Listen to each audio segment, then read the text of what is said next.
Pour Méline, tout a commencé par ce qu'elle appelle une petite gifle. Puis les coups ont continué, un coup de poing, puis deux. Quand mon compagnon rentrait avec un problème de travail, c'est moi qui prenais le soir. On reste pour les enfants, on se dit que c'est pas possible, que ça va pas recommencer. Alexandra, elle, est restée 29 ans avec son bourreau. Au bout de la première année, pour elle aussi, ça a commencé par une gifle. Après, c'était des coups de poing, des coups de botte, j'ai été défigurée. Alors moi, je le dis aux femmes, dès que vous recevez une gifle, allez porter plainte. Il ne faut pas avoir peur, même des fois par amour, on ne veut pas le faire. Mais il y a des institutions, des associations, des personnes qui sont là pour nous aider. Depuis plusieurs semaines, on loue la vertu de celui qui reconnaît des faits de violence conjugale. Depuis plusieurs semaines, on entend ceux qui parlent de leur affection pour un homme qui frappe sa femme. Depuis plusieurs semaines, on fait fi des règles élémentaires de l'état de droit. On jette le discrédit sur les femmes et les hommes, policiers et gendarmes qui, au péril de leur vie, interviennent après des signalements de violences conjugales. On jette le discrédit sur l'institution judiciaire.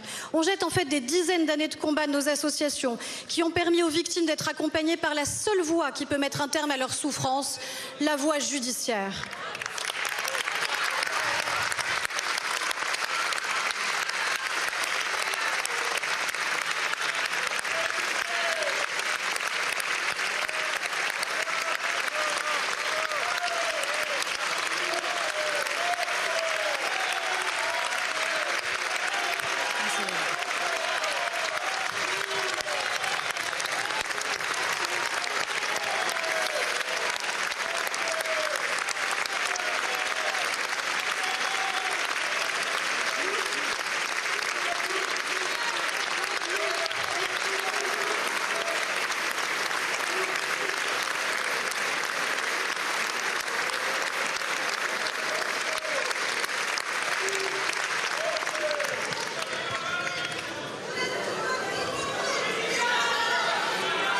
S'il vous plaît, mes chers collègues, seule Aurore Berger a la parole.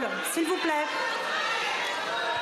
Je crois que ce sujet appelle le calme et non le trouble ou le désordre. Je crois que ce sujet mérite mieux que des esclandres et je suis navrée que vous reconnaissiez si bien dans les propos que j'ai exprimés. Est-ce que tout fonctionne aujourd'hui, Madame la Première ministre? La réponse est non. Mais est-ce que des progrès ont été accomplis? La réponse est oui. Le conjoint violent doit quitter le domicile. Nos policiers, gendarmes et magistrats sont formés. Les dépôts de plainte sont facilités jusque dans nos hôpitaux. Les téléphones grave danger sont déployés. Alors oui, nous devons faire mieux. Et ça commence par nos attitudes. Ça commence par les mots que nous employons. Ça commence par le fait de respecter les victimes. Ça commence par le fait d'être clair avec notre état de droit. Madame la...